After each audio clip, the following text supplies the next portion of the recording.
satu firqah, satu sekte, satu kelompok sesat yang terus ada di sekitar kita. Nah, karena suatu kesesatan jika telah keluar maka dia tidak akan hilang. Dia menjadi bahaya tersembunyi atau laten, bahaya yang terus mengintai, yang akan merusak agama kita. Kelompok ini adalah kelompok Syiah, ya. Kita biasanya mendengar Syiah ini kalau ada kasus nikah mut'ah, nikah kontrak, atau penutupan pesantren di Pekalongan dulu, yang santri-santri watinya punya suami bergonta-ganti, ya. Sebentar suaminya ganti lagi, sebentar ganti lagi. Juga di Bandung di beberapa waktu lalu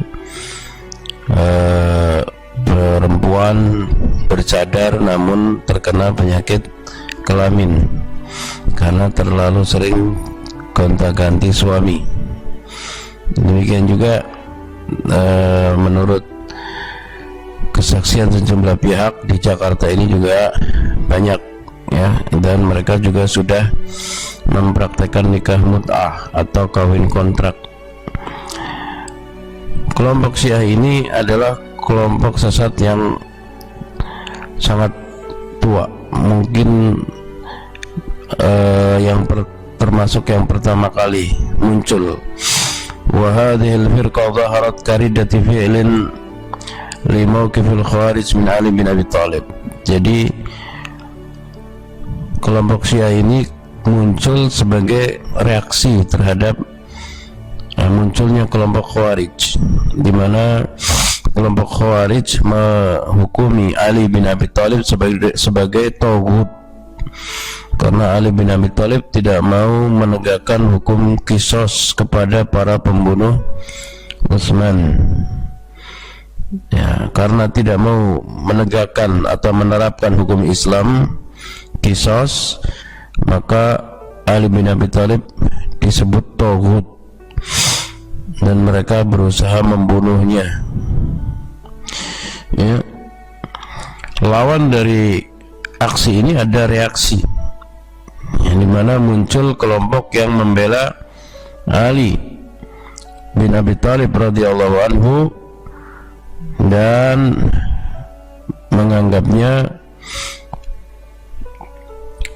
sebagai orang yang paling berhak mendapatkan khilafah setelah Rasulullah, dan lebih dari itu Ali adalah orang yang paling utama dari umat ini sebab dia masuk Islam sebelum balik, tidak pernah menyembah berhala, ya.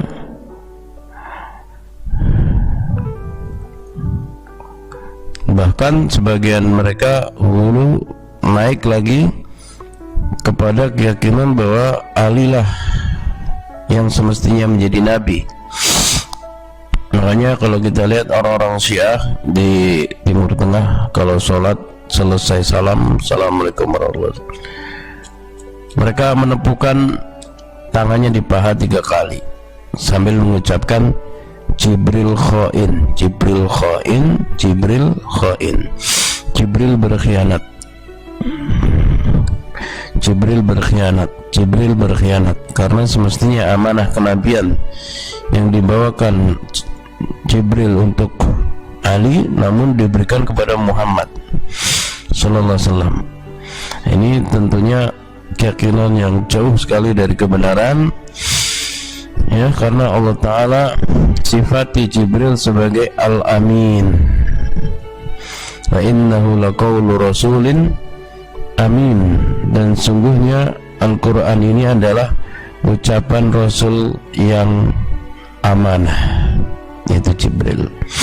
Rasulullah SAW telah menyebutkan itu kepada Ali bin Abi Thalib dalam hadis yang dikeluarkan oleh Ahlu Sunan yang Rasulullah SAW mengatakan bahwasanya akan hulu kepadamu wahai Ali dua kelompok sebagaimana mencintai Isa satu kelompok yang dari ahli kitab dan membenci Isa satu kelompok lain dari ahli kitab. Jadi permisalan Ali seperti permisalan Isa bin Maryam. Satu kelompok yaitu Yahudi mengatakan dia anak zina, dia nabi palsu, sehingga dia harus dihukum bunuh. Ya. Satu kelompok mengatakan Isa bin Maryam ini adalah titisan Allah, ruh Allah, anak Allah. Ya, demikian juga pada Ali bin Abi Thalib. Sebagian mengatakan dia adalah taghut, tidak menerapkan hukum Allah sebagai khalifah, pemimpin, murtad, wajib dibunuh. Sebagian lagi mengatakan dia adalah yang lebih berhak jadi nabi, bahkan dia adalah titisan dari Allah. Ketika Ali bin Abi Thalib menghadapi orang-orang Syiah ini, Ali bin Abi Thalib memerintahkan untuk membakar mereka, dimasukkan ke lubang parit, kemudian dibakar oleh Ali bin Abi Thalib agar mereka bertaubat. Namun mereka justru bertambah yakin karena mereka pernah mendengar hadis Nabi SAW, la yu'adzibu bin nar illa rabbun nar, tidak ada yang menyiksa dengan api kecuali Allah yang menciptakan api. Nah, berarti Ali bin Abi Thalib ini Allah, karena dia menyiksa mereka dengan api.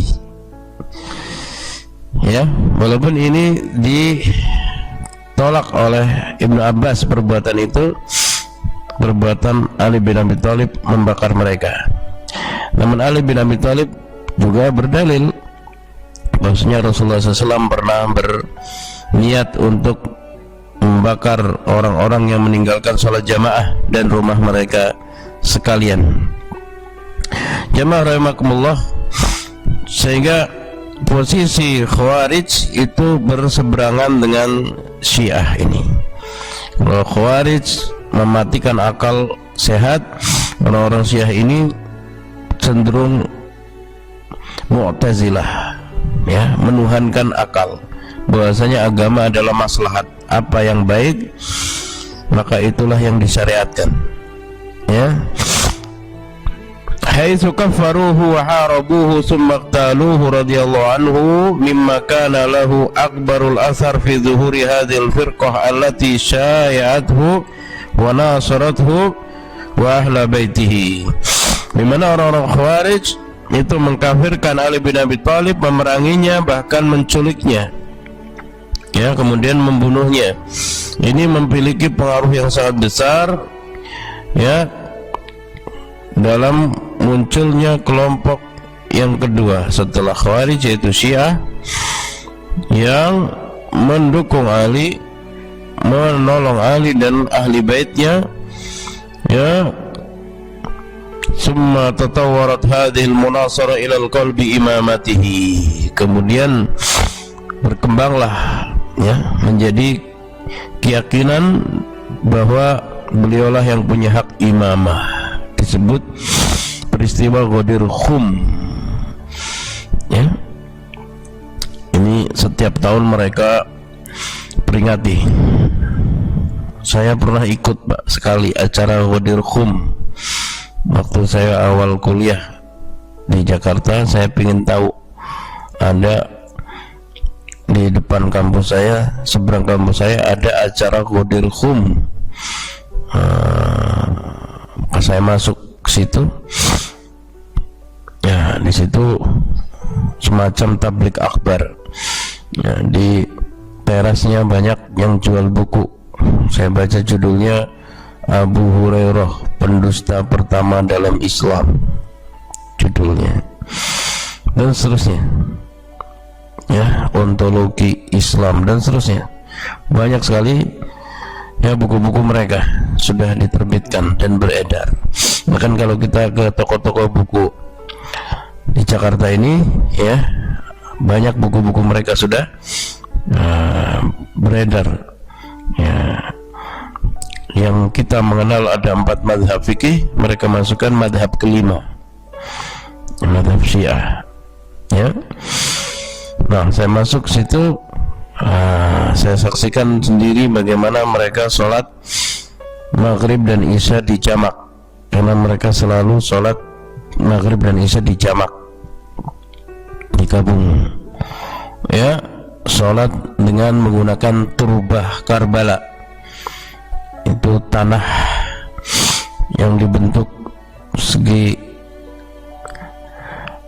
5, segi 6 ya, dari Karbala.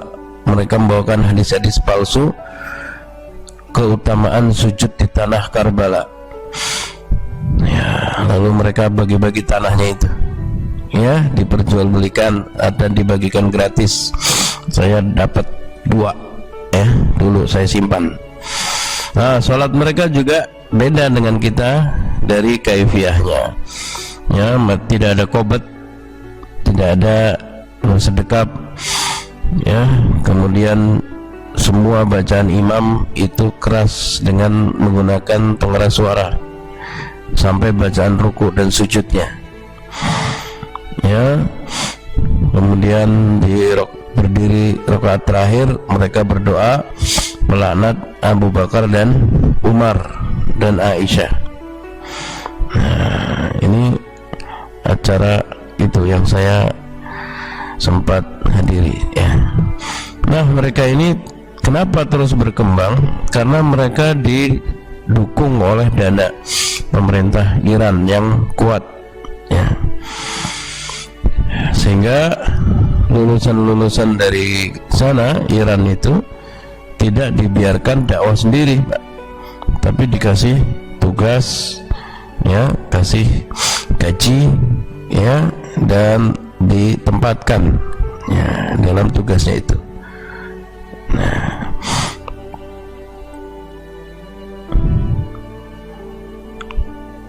wa ta'anu fi khilafati Abi Bakar As-Siddiq wa Umar wa Utsman radhiyallahu anhum ya.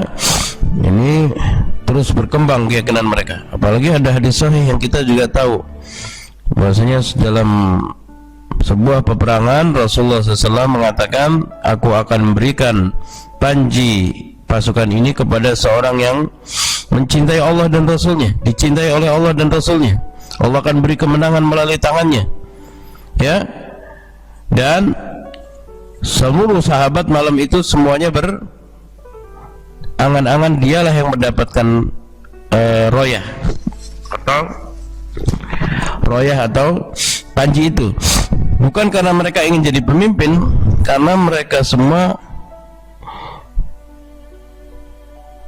ingin menyibak hakikat dirinya. Saya ini orang yang mencintai Allah dan dicintai oleh Allah atau bukan ya. Ternyata di esok harinya Rasulullah SAW mencari siapa? Mencari Ali bin Abi Thalib. Aina Ali bin Abi Thalib? Di mana Ali bin Abi Thalib? Huwa yastaki fi ainaihi. Dia sakit di matanya ya.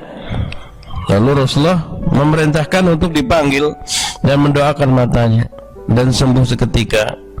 Fabari'a ka'alam yakun bihi waja', maka sembuhlah kedua matanya seakan-akan tidak pernah kena sakit ya. Kemudian Rasulullah berikan panji itu kepada Ali bin Abi Thalib. Ini terbukti bahwa Ali orang yang dicintai Allah dan Rasulnya, mencintai Allah dan Rasulnya. Padahal di situ ada Abu Bakar, ada Umar, ada Utsman. Wah, bagaimana ini ya. Padahal para ulama telah menjelaskan bahwa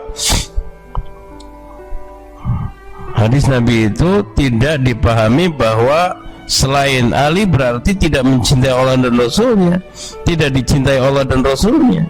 Bukan berarti begitu Karena Rasulullah pun tidak mendapatkan panji, bahkan beliau memberikan panji. Apa Rasulullah tidak mencintai Allah dan Rasulnya? Tidak dicintai Allah dan Rasulnya? Tentu tidak.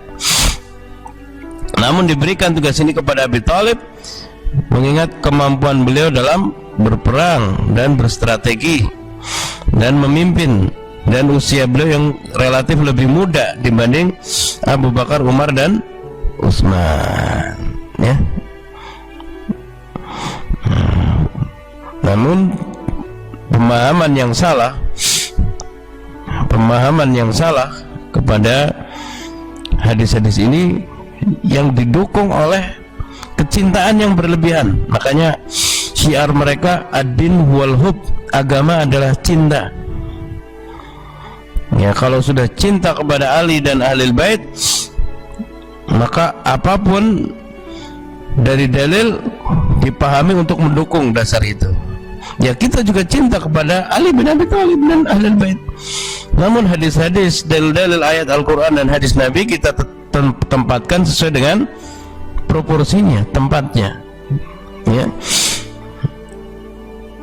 Makanya Khawarij dan Syiah ini ba'ratun maksumah, seperti tai sapi dibelah dua, sama-sama buruk tapi bermusuhan terus. Dua-duanya hobi ngebom, Pak. Orang Syiah juga ngebom dulu, yang ngebom Borobudur, ya, Husain al-Habsyi itu Syiah, ya. Yang ngebom kuburan di Indonesia ini juga pernah terjadi, juga orang-orang Khawarij. Nah, ini dua-duanya apa? Saling bermusuhan, aksi dan reaksi. Maka yang paling tajam dalam mengendus keberadaan Syiah itu Khawarij. Yang paling tajam mengendus keberadaan Khawarij juga Syiah.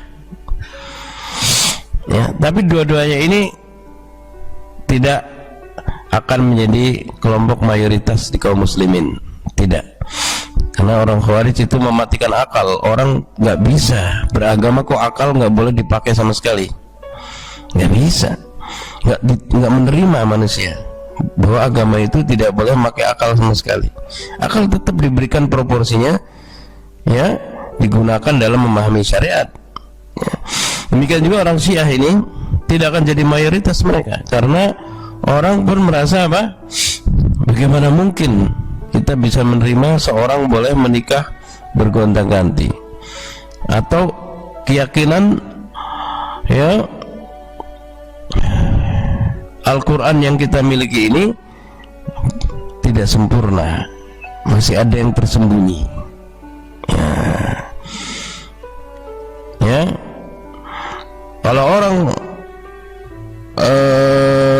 Syiah meyakini mayoritas awal umat ini kafir, kecuali Ali bin Abi Thalib, Abu Dzar, ya, Salman Al-Farisi, Suhaib Ar-Rumi, dan beberapa orang. Mereka yang tidak kafir, mayoritasnya kafir dari awal umat ini. Nah, kalau orang Khawarij kebalikannya, mayoritas akhir umat ini kafir. Sekarang mayoritas orang kafir, yang tidak kafir cuma dia dan kelompoknya saja, sesat semuanya kecuali dia dan kelompoknya saja, ya. Hadis-hadisnya kita sudah bawakan. Di antara hadis, kaum muslimin akan berpecah menjadi 73 kelompok, satu di surga, 72 di neraka. Berarti lebih banyak yang masuk mana? Seolah-olah lebih banyak yang masuk neraka, padahal tidak. Yang satu kelompok ini jumlahnya banyak, mayoritas. Yang 72 itu kecil-kecil anggotanya, banyak kelompok tapi sedikit pengikutnya, ya. Maka dari itu Ahlussunnah wal Jamaah memasukkan masalah keutamaan sahabat sebagai masalah usul, bahwa yang paling utama adalah Abu Bakar As-Siddiq, kemudian Umar bin Khattab, kemudian ada ikhtilaf Utsman dan Ali, atau Ali dulu baru Utsman bin Affan. Kalau masalah keutamaan, Tapi kalau masalah al-ahaqqu bil imamah, yang paling berhak mendapatkan kedudukan khalifah, maka sepakat urutannya adalah Abu Bakar As-Siddiq, Umar bin Khattab, Utsman bin Affan, dan Ali bin Abi Thalib. Ini tidak berbeda pendapat.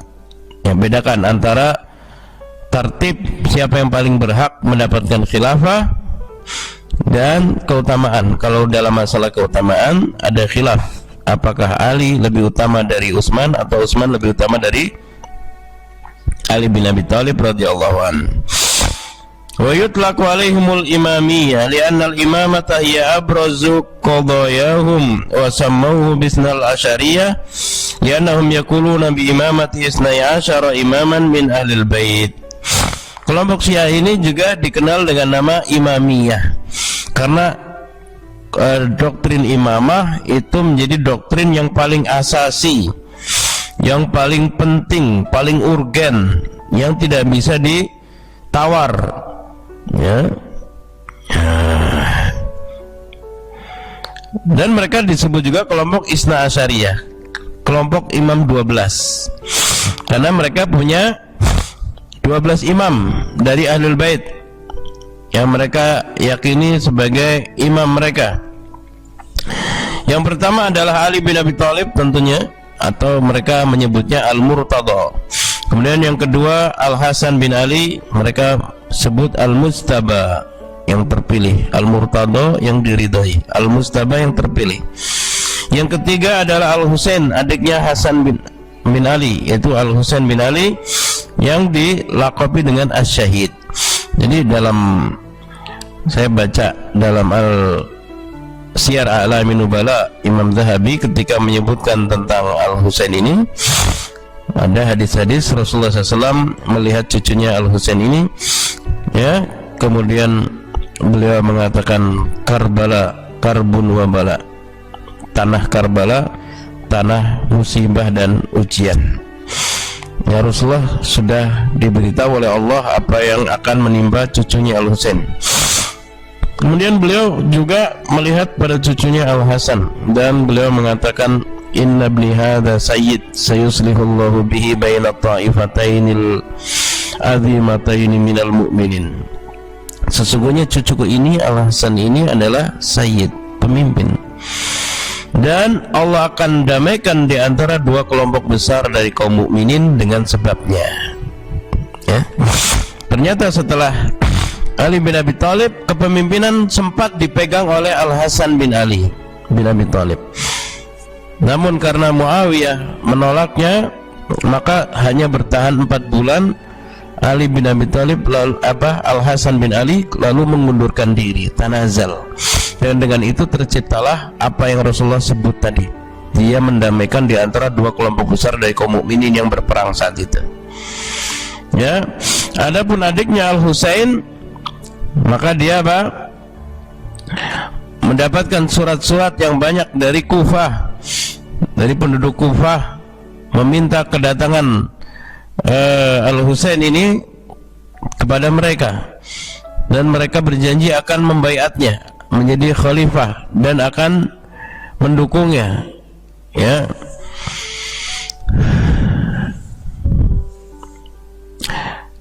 Namun Al-Husain ini sudah diperingati oleh banyak sahabat, Ibnu Abbas, Ibnu Mas'ud, Ibnu Umar, dan yang lainnya, jangan percaya kepada surat-surat itu, ya, jangan pergi, jangan keluar dari Mekah, jangan pergi ke Kufah, sampai ya banyak yang menasihatinya. Akhirnya beliau tetap bersikeras untuk pergi ke Kufah, ya. Kemudian singkat cerita, di sana pendukungnya berkhianat, ternyata tidak ada pendukungnya. Kemudian dikepung oleh pasukannya Yazid bin Muawiyah. Kemudian terjadilah pertempuran, kemudian sampai terbunuhlah Al-Husain, cucu Rasulullah SAW di sana, ya. Sehingga disebut Asy-Syahid. Nah, kita semua mencintai semua imam 12 ini? Karena mereka keturunan Rasulullah SAW. Ya, Rasulullah mengatakan dalam hadis riwayat Muslim, ya, aku tinggalkan pada kalian dua perkara, kitabullah wa itrati. Sunnah Sahih Muslim ini. Aku tinggalkan pada kalian dua perkara, yaitu kitabullah dan keturunanku. Ya, titipkan kepada kalian dua perkara, kitabullah dan keturunanku. Jagalah keduanya. Nah, kalau yang masyhur, taraktu fikum ma in tamassaktum bihi ma lan tadillu abada, kitabullah wa sunnati nabi. Ya, itu ada dalam kitab Muwatta Imam Malik, juga hadis sahih. Ya, maka bagaimana kita tidak mencintai mereka Ahlul Bait, sedangkan setiap kita sholat kita mendoakan salawat Allahumma sholli ala Muhammad wa ala Ali Muhammad. Ali Muhammad, pengikut Nabi Muhammad SAW, yang paling pertama tentunya istri, anak dan keturunannya. Ya. Kemudian yang keempat dari Imam Isna Asyariyah adalah Ali Zainal Abidin Ibnul Husain, yang disebut dengan gelar As-Sajjad. Nah, ini banyak kisah-kisah Ali bin Husain, ya, Zainal Abidin laqabnya ini kisah yang menakjubkan karena beliau ahli ibadah, dan itu juga kita terima kisah-kisah itu, ya, dan kita jadikan beliau juga sebagai apa? Teladan bagi kita. Dan yang kelima Muhammad Al-Baqir bin Ali Zainal Abidin, ya, yang disebut dengan laqab Al-Baqir. Kemudian yang keenam Ja'far Shadiq, ya, anak dari Muhammad Al-Baqir tadi, ya, laqabnya Shadiq. Kemudian Musa Al-Kadzim, anak dari Ja'far Shadiq, disebut Musa, ya, namanya Musa, ya, laqabnya Al-Kadzim. Yang kedelapan Ali Ridho, ya, laqabnya Ar-Ridho. Kemudian Muhammad Al-Jawad, laqabnya At-Taqi. Kemudian Ali Al-Hadi, laqabnya An-Naqi. At-Taqi itu takwa, bertakwa, An-Naqi yang bersih. Ya, kemudian 11 Al-Hasan Al-Askari Ibn Ali Al-Hadi tadi, laqabnya Az-Zaki. Ke-11. Ke-12 Muhammad Al-Mahdi Ibn Al-Hasan Al-Askari. Muhammad Ibn Al-Hasan Al-Askari ini yang disebut Al-Mahdi, yang dikisahkan oleh mereka ketika dia berumur 13 tahun masuk ke gua di Sirdab di daerah sana, Iran. Kemudian tidak keluar, akan keluar di akhir zaman Imam Mahdi. Padahal keyakinan Imam Mahdi memang apa? Benar hadis-hadisnya, ya, keyakinan yang benar. Namun Rasulullah SAW menyebutkan bahwa namanya sama dengan namaku dan nama ayahnya sama dengan nama ayahku, berarti namanya Muhammad ibnu Abdillah, ya, sedangkan di sini namanya Muhammad ibnul Hasan, tidak sesuai dengan apa yang Rasulullah beritakan. Ini 12 imam mereka, ya. Wa yazumuna anna Muhammad al-Mahdi qad dakhala sirdaban bi Samra wa annahu sayakhruju wa hum yantadhiruna khurujahu hatta hadhihi sa'ah. Sampai saat ini mereka masih menunggui keluarnya Muhammad Ibnul Hasan Al-Askari dari gua Sirdab di Samra di sana, di daerah Iran itu. Ya. Diyakini oleh mereka Muhammad Ibnul Hasan ini, Al-Askari ini, Imam Mahdi ini akan membawa 2/3 Al-Quran yang tidak ada di kita, ya, katanya mereka mengatakan Ahlus Sunnah menyembunyikan 2/3 Al-Quran, yang ada sekarang hanya 1/3 Al-Quran. Padahal apa? Ya, inna nahnu nazzalna dzikra wa inna lahu lahafidhun. Kami yang menurunkan al-dzikra, Al-Quran, dan kami akan menjaganya.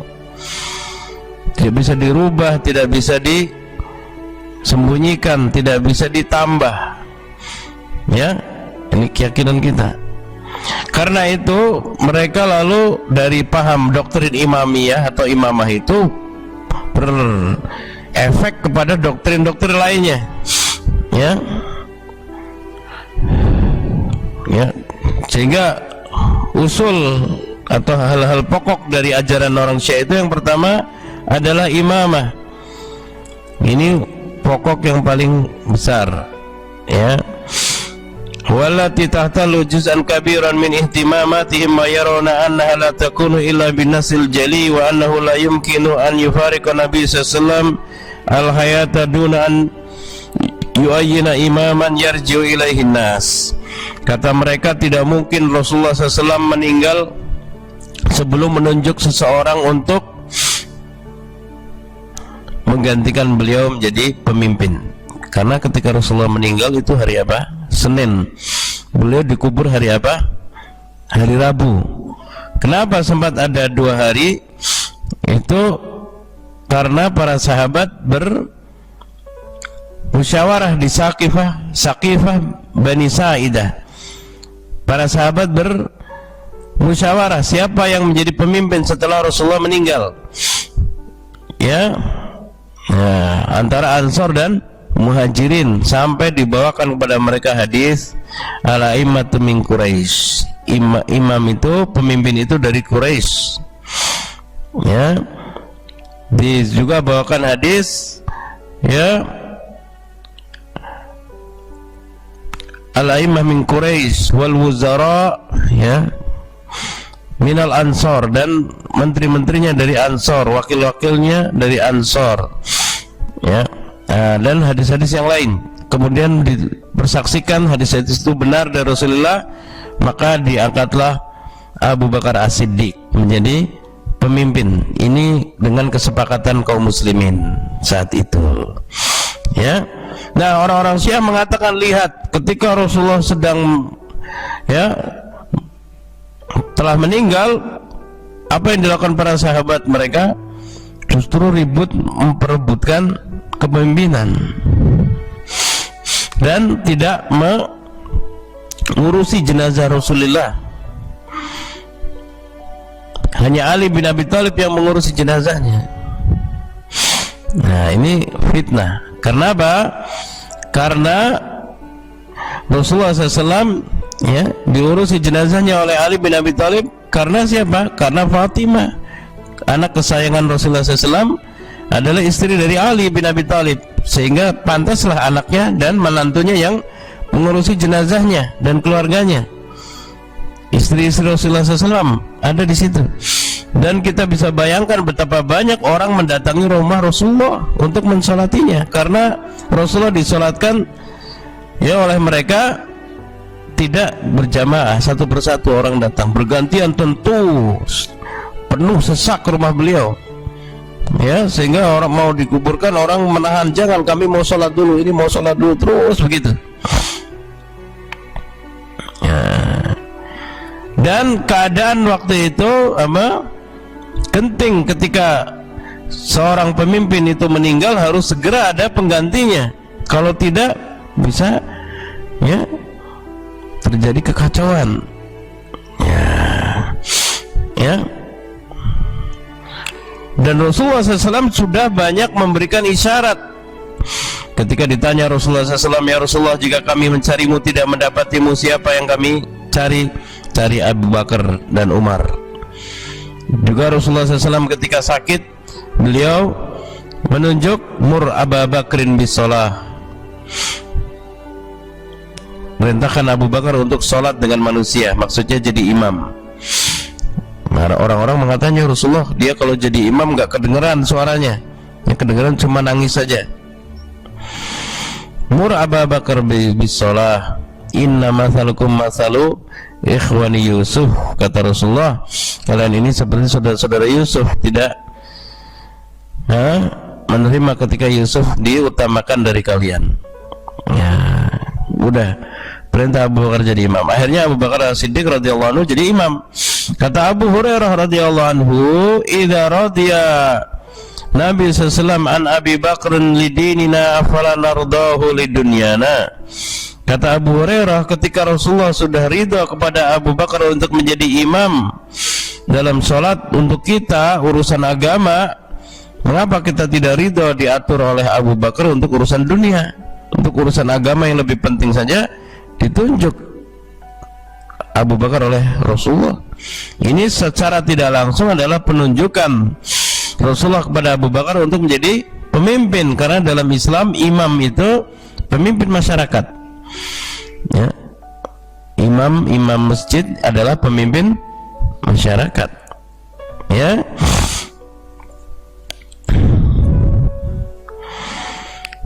Nah, ini orang-orang Syiah ini kalau melihat para sahabat selalu dengan kacamata negatif. Seperti firman Allah Ta'ala di akhir surat Jumat, wa idza ra'aw tijaratan aw lahwan faddu ilaiha wa tarakuka qa'ima. Di akhir surat Jumat Allah Ta'ala katakan ketika Rasulullah sedang berdiri berkhutbah, kemudian ada perdagangan dan permainan di luar masjid, para sahabat semuanya pergi kecuali beberapa orang. Kata mereka, lihat tuh akhlaknya sahabat, Rasulullah sedang khutbah ditinggal. Coba bayangkan kalau sekarang ada ustadz lagi berkhutbah, samaannya pergi semua. Bagaimana tidak menyakiti hati khatib Jumat itu? Kurang ajarnya bahasanya mereka ya, kurang ajarnya para sahabat. Lagi khutbah Jumat, khatibnya ditinggal. Ini menanamkan kebencian kepada siapa? Pada para sahabat. Padahal saat sebelum ayat itu turun, para sahabat mengira khutbah Jumat itu seperti pelajaran biasa seperti ini, orang boleh izin. Ya, kalau pelajaran agama seperti ini, orang ada keperluan boleh apa? Izin keluar. Para sahabat tadinya mengira seperti itu, karena belum ada penjelasan dia termasuk rukun sholat Jumat. Ya, nah, mereka izin keluar karena ada dagangan dari Syam yang baru datang, dan mereka beli nanti untuk dijual ke Yaman, karena mereka berbolak-balik Yaman dan Syam rihlatas sita'i was saif, untuk mengadakan perjalanan berdagang. Nah, mereka mau beli, kemudian masuk lagi. Nah, setelah ayat ini turun, tahulah mereka para sahabat dengan aturan bahwa mendengarkan khutbah termasuk rukun dari sholat Jumat. Setelah itu tidak ada lagi yang melakukan seperti itu. Ya.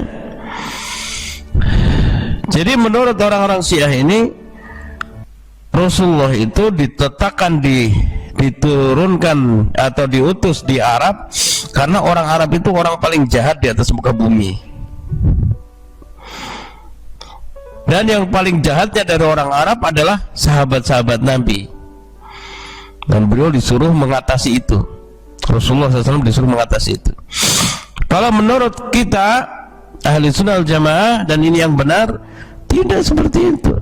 Bahkan Rasulullah SAW mengatakan, innallaha ikhtara, Allah telah memilih Arab dari seluruh manusia, memilih dari Arab Quraisy, memilih dari Quraisy Bani Hashim, memilih dari Bani Hashim Abdul Muttalib, memilih dari Abdul Muttalib Abdullah, dan aku dilahirkan, memilih aku dari seluruh manusia.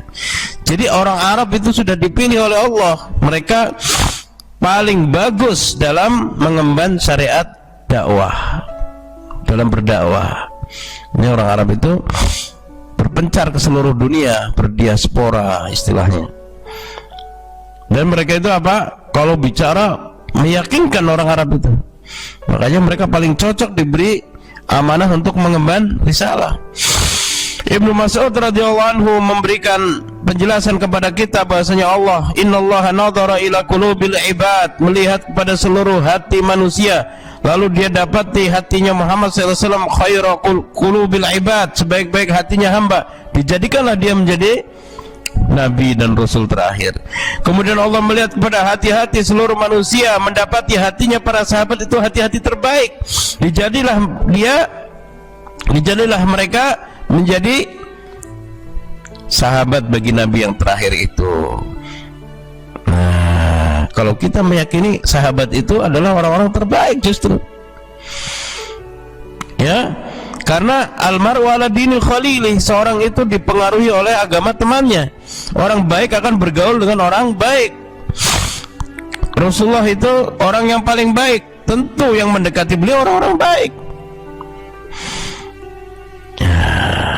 Ya, an-nufus junudun mujannadah, jiwa ini seperti pasukan perang yang dibariskan. Apa yang serupa akan dikumpulkan, apa yang berbeda akan dipisahkan. Jiwa-jiwanya mereka itu dekat dengan jiwanya Rasulullah, maka bertemu. Kita ini dipertemukan oleh Allah seperti ini dalam hidup kita di dunia ini karena ada kesesuaian antara kita.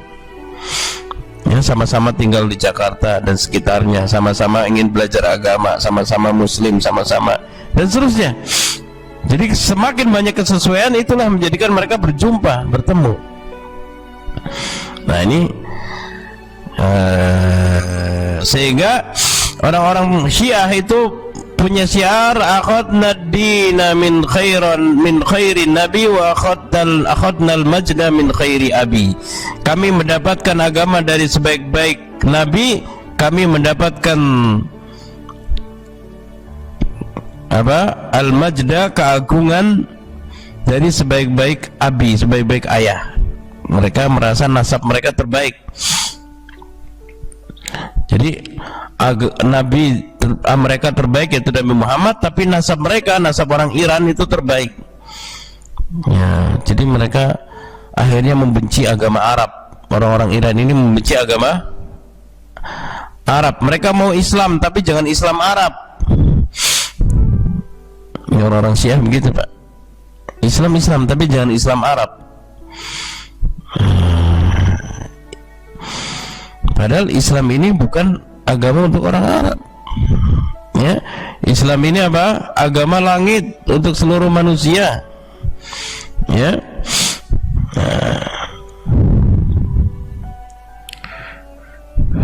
Wa anna Nabi sallallahu alaihi wasallam qad nassa ala imamati Ali bin Abi Thalib nassan zahiran jaliyan.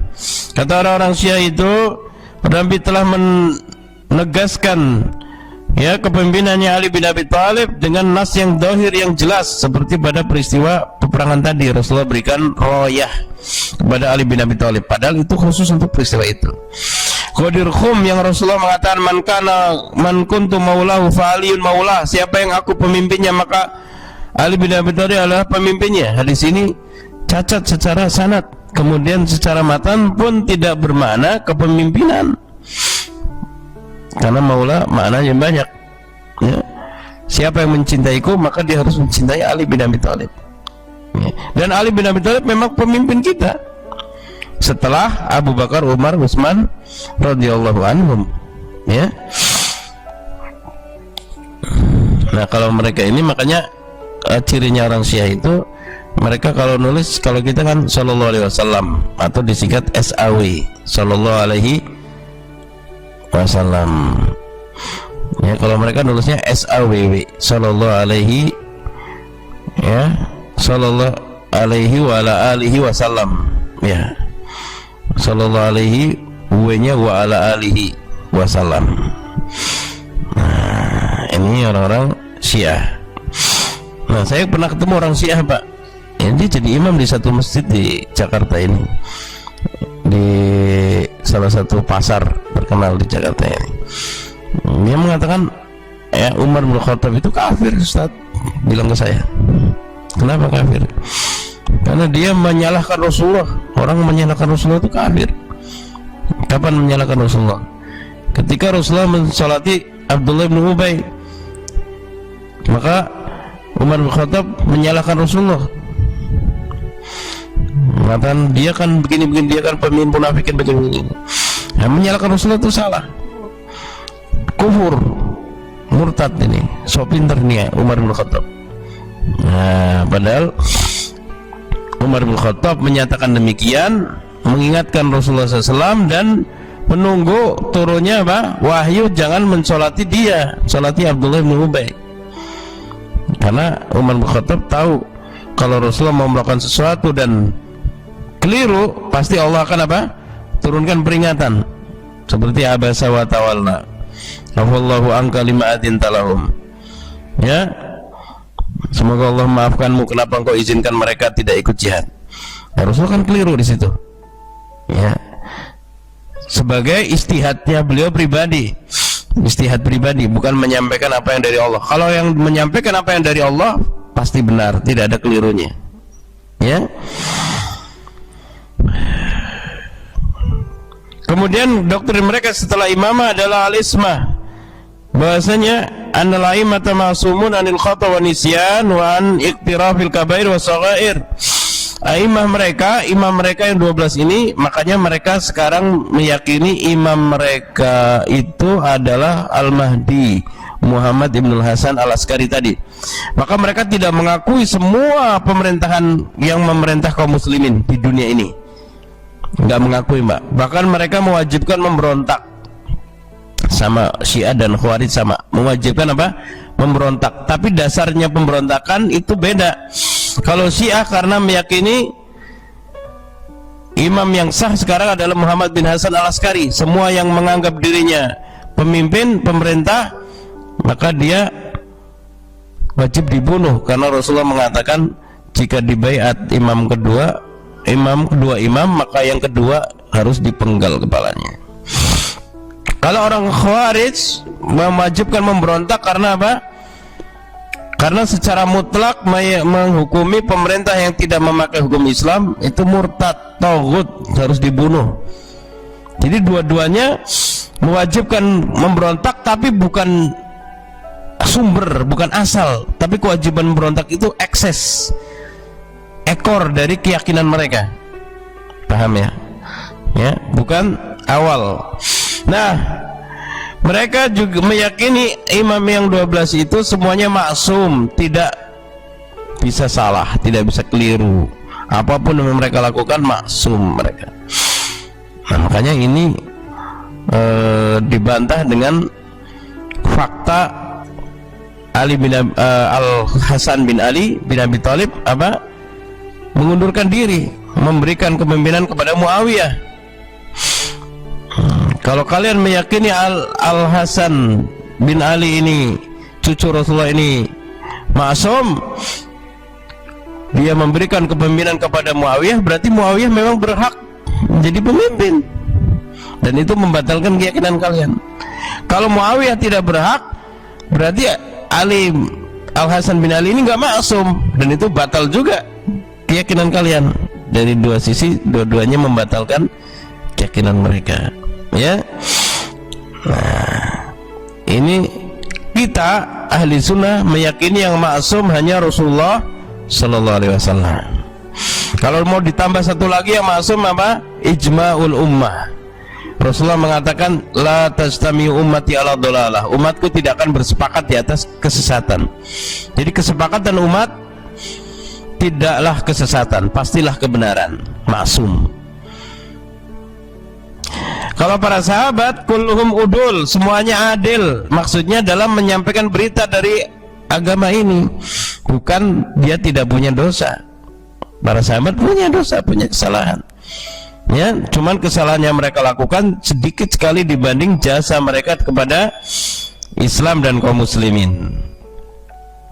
Kemudian keyakinan mereka yang ketiga al-ilmu laduni wa yani bidzalika anna kullu imamin qad auda al-ilma min ladun Nabi sallallahu alaihi wasallam. Mereka meyakini adanya ilmu laduni, ilmu yang langsung didapatkan tanpa belajar, karena mereka mendapatkannya dari Rasulullah SAW. Nah, ini tidak ada keyakinan ini di kita ahli sunnah. Ahli sunnah meyakini apa yang Rasulullah sabdakan. Rasulullah mengatakan innamal ilmu bita'allum wa innamal hilmu bita'allum. Ilmu didapat hanyalah dengan belajar. Orang mau zikir apa ya Hayyu ya Qayyum sehari 100.000 biar bisa bahasa Arab, gak belajar bahasa Arab gak bisa, Pak. Ya memang harus belajar. Dia keluarkan uang 1 miliar ke guru bahasa Arab supaya saya bisa bahasa Arab, ya gak bisa kalau dia gak belajar. Gak bisa, Pak, gak bisa dibeli ilmu itu.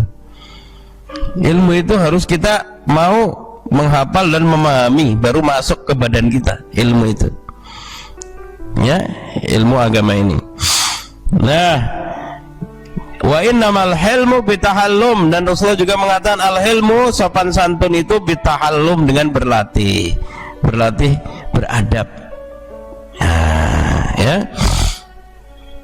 Kemudian keyakinan yang ketiga al-ghaibah. Al-ghaibah yani anna zamana la yakhlu min hujjatillah aqlan wa syar'an wa anal imam atsani asyar qad ghaba fi sirdabihi. Al-ghaibah itu keyakinan menghilangnya Imam Mahdi mereka, Muhammad Ibnul Hasan Al-Askari tadi, dan akan kembali, akan keluar lagi di akhir zaman. Kalau kita meyakini, ahli sunnah meyakini Imam Mahdi itu Muhammad bin Abdullah namanya. Dia seorang pemuda yang biasa saja. Setelah para ulama mencari nasab Rasulullah SAW, mempelajari nasab, bertemu dengan dia, sudah terjadi kekacauan saat itu. Mereka lalu, para ulama lalu mau membaiatnya, dan dia pun nggak mau dibaiat karena dia merasa bukan ulama, bukan ahli ibadah. Dia dari Mekah lari ke Madinah. Ya, mereka pun mencarinya ke Madinah, dia lari lagi ke Mekah. Kemudian para ulama berhasil menemuinya di samping Ka'bah, lalu mereka memaksanya untuk dibaiat. Lalu akhirnya dia berbalik badan dan dia menyentuhkan badannya ke Ka'bah. Dia menangis terisak-isak, kemudian dia meminta pertolongan pada Allah. Kemudian dia dibaiat oleh mereka menjadi imam, dan kemudian Allah perbaiki Imam Mahdi dalam satu malam. Dia menjadi pemimpin besar, ahli ibadah, ahli ilmu agama dengan taufik dari Allah. Kemudian para ulama pun mengajarinya, dan dia menjadi pemimpin yang luar biasa, berperang melawan Dajjal. Ya, ini menurut versi kita.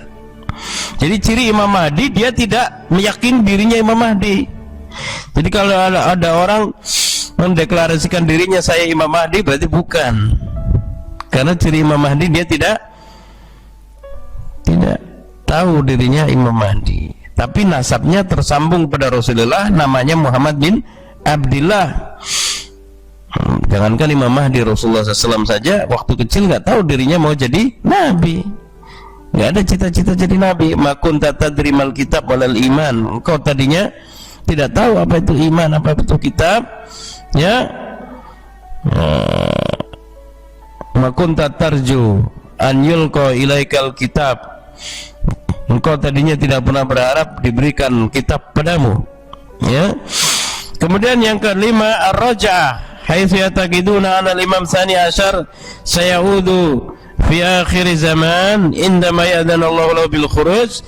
Walidha fa innahum yakifuna ba'da salatil maghrib ala babi sirdam wa qad ta'addu markaban thumma yahtafuna bismihi wa yad'unahu ila al-khuruj hatta tastabika an-nujum thumma yansarifuna ala an ya'udu fil lailati taliyah.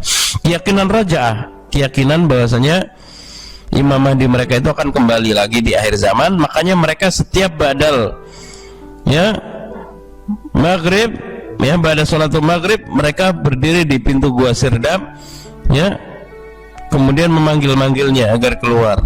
Sampai ketika bintang-bintang telah, ya, bermunculan, mereka baru kembali, dan besok lagi begitu lagi. Ini orang-orang Syiah, ya. Dan Syiah ini tentunya bertingkat-tingkat, Pak. Ada Syiah yang gulat, ada Syiah yang moderat, ya, tapi semuanya sesat. Semuanya apa? Sesat. Ada Syiah yang moderat juga. Syiah yang moderat itu kalau bikin yayasan, sekolahan, guru-gurunya ya dari kita, dari ahli sunnah, ya, tapi dicari ahli sunnah yang tingkat sunnahnya itu, kualitasnya itu masih rendah gitu, sehingga gampang diajak oleh mereka. Dan sekolahannya rata-rata apa? Gratis, bahkan dapat beasiswa ke Iran sana, dijanjikan beasiswa ke sana, ya. Dan banyak, coba aja cari di internet, ya, di daerah Depok mana aja ada. Kalau kita mau lihat, datang aja ke alamat itu, ada, masih ada, Pak, gedungnya masih ada. Dan mereka apa? Tidak menampakkan bagi orang umum mereka itu Syiah. Ritualnya apa? Seperti kita. Tapi mereka sendiri, ya, tokoh-tokohnya ini kalau diajak sholat 5 waktu, mereka selalu beralasan, karena sholatnya cuma 3 waktu, Pak. Subuh, duhur dan asar di jamak, maghrib dan isya di jamak. Ya, mereka alasannya macam-macam. Nanti saya sibuk nanti, dan seterusnya. Ini orang-orang Syiah di sini, ya. Ya, lihat daftarnya. Ya, coba lihat tempatnya kayak apa. Oh, itu harusnya. Ini mereka ini sesat.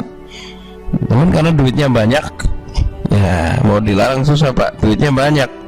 Di kita kalau ada duitnya sudah, ya.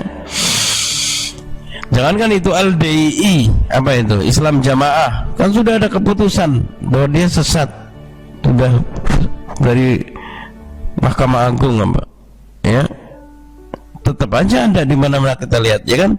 Karena mereka duitnya banyak Pak, diwajibkan apa? Setor tiap bulan dari seluruh pengikutnya.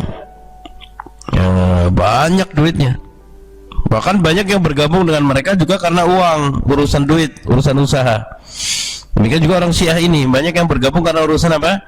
Uang. Ya, rata-rata awalnya mereka bilang, ya Ustaz kita ngajar di situ mah cari duit aja Ustaz, cari duit aja, orang kerja. Kalau diajak gitu ya kita iya aja, sebenarnya sih kita enggak. Awalnya begitu Pak, tapi lama-lama ke bawah juga. Nah, ini banyak, ya. Kemudian yang keenam at-taqiyah, wa hiya min usuli dinihim wa tarkuha katarki shalah. Taqiyah atau berdusta ini pokok ajaran mereka. Meninggalkan taqiyah atau dusta seperti meninggalkan sholat, ya. Bal yarona wujubaha ila an yakhrujal imam al-qa'im yansibuna ila Muhammad al-Baqir qawlahu at-taqiyah dinun wa dini wa dinu abai wala imana liman la taqiyata lahu. Katanya Al-Ja'far Al-Baqir, seorang dari keturunan Rasulullah ini, pernah mengatakan taqiyah itu agamaku dan agama nenek moyangku. Siapa yang tidak bertaqiyah tidak ada keimanan baginya. Nah, makanya para ulama hadis tidak mau mengambil hadis dari orang-orang Syiah karena mereka membolehkan dusta. Katanya dusta boleh asal untuk kebaikan. Ini kata-kata ini bahaya nih. Boleh bohong asal untuk kebaikan. Ini nggak boleh Pak. Jadi al-wasilah la tubarrir al-ghayah la tubarrirul wasilah. Tujuan yang baik tidak menghalalkan caranya. Yang berarti kalau bohong itu untuk kebaikan boleh, mencuri untuk kebaikan boleh, merampok untuk kebaikan boleh, berzina untuk kebaikan boleh. Hancur agama kita kalau begitu. Tidak boleh. Kalau tujuannya baik, caranya juga harus baik. Nggak boleh caranya yang haram, ya. Nah, makanya itu di beberapa tahun lalu ada yang datang ke rumah saya, Ustaz, ngisi di mall ini Ustaz. Kita minta antum ngisi di mall ini. Kenapa Pak? Di sini tuh ada ustadz dari radio ini ngisi di sini udah setahun mau 2 tahun. Dia itu ngajarkan kita sholat nggak usah sedekap. Katanya ada ulama ahli sunnah ini sholatnya begitu.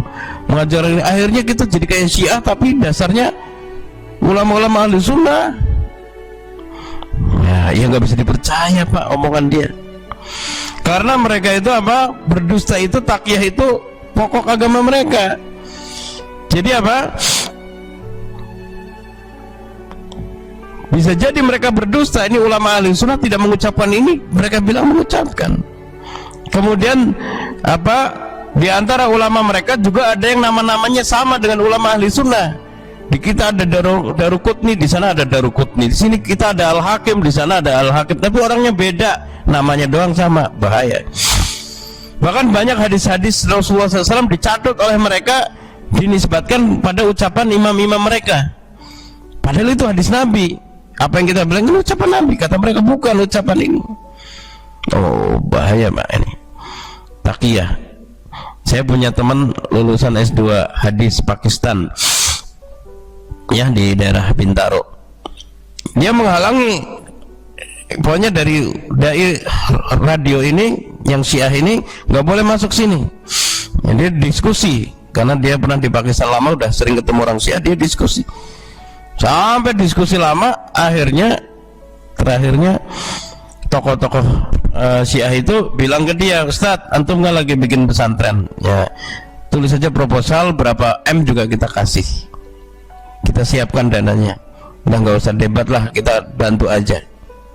Nah begitu mereka Pak, pakai uang juga. Kalau nggak bisa masuk dengan hujah, pakai uang disiapkan. Nama-namanya nama-namanya seperti ahli sunnah Pak. Abu Bakar Al-Habsyi itu kan kayaknya ahli sunnah itu, Abu Bakar As-Siddiq ya kan. Khalid Al-Walid, doktor ya, Khalid Al-Walid itu Syiah itu ya. Kayaknya ahli sunnah nama sahabat nih ya.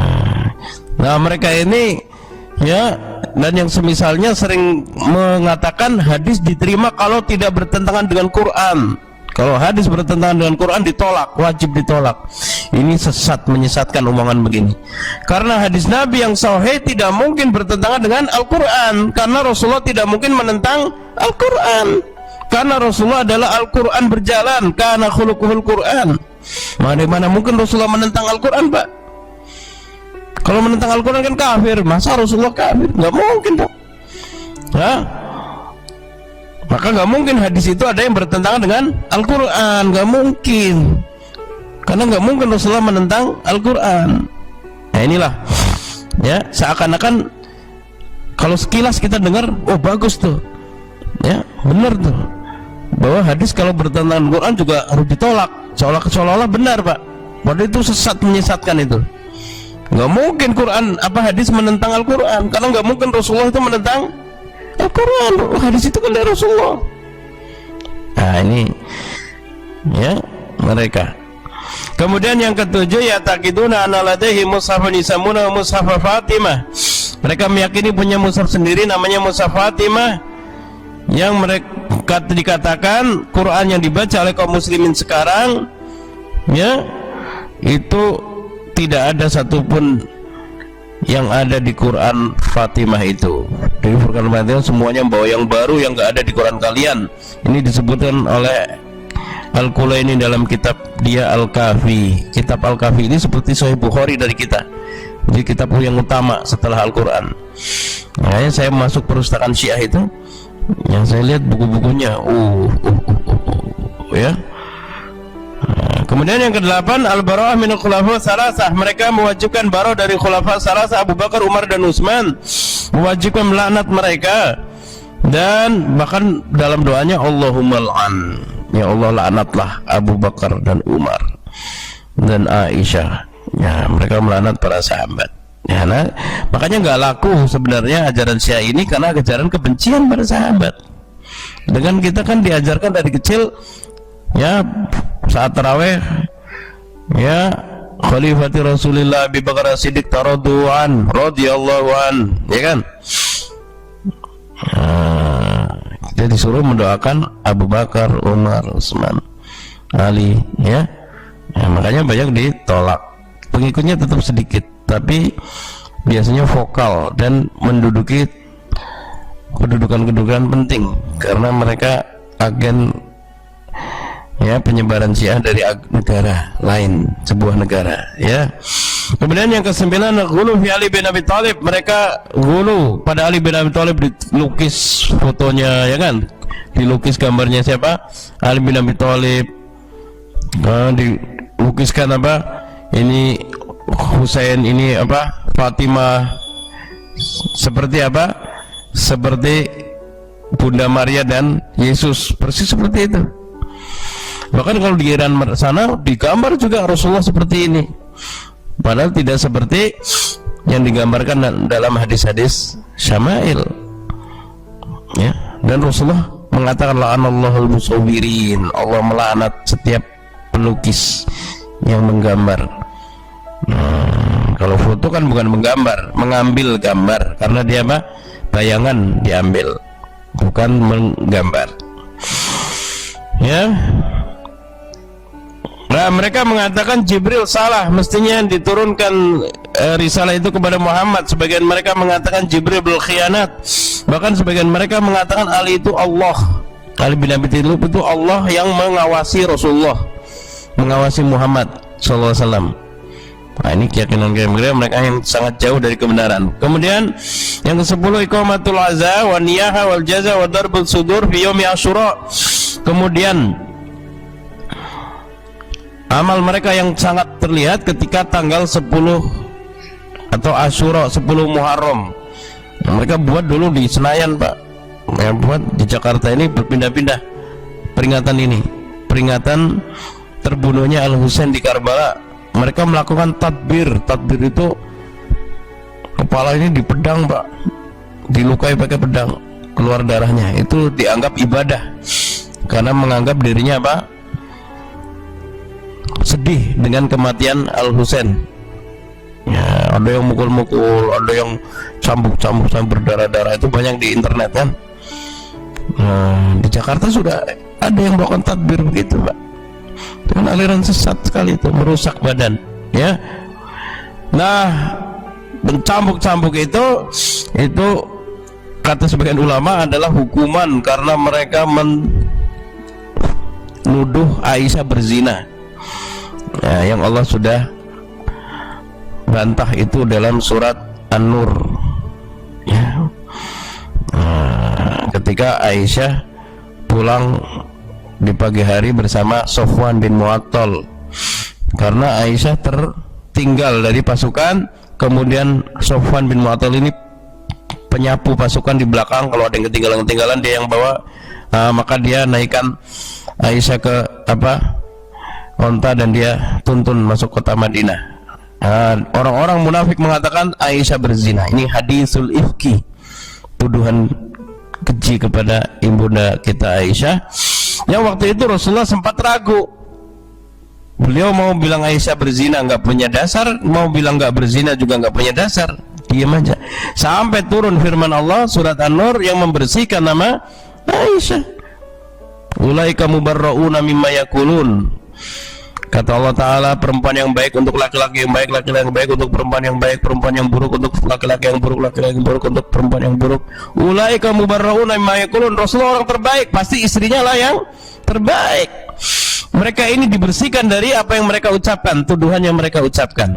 Nah, ini tuduhan ini disebarkan oleh Abdullah bin Ubay, diwariskan oleh orang-orang Syiah. Mereka mengatakan Aisyah radhiyallahu anha, ibu kita, berzina.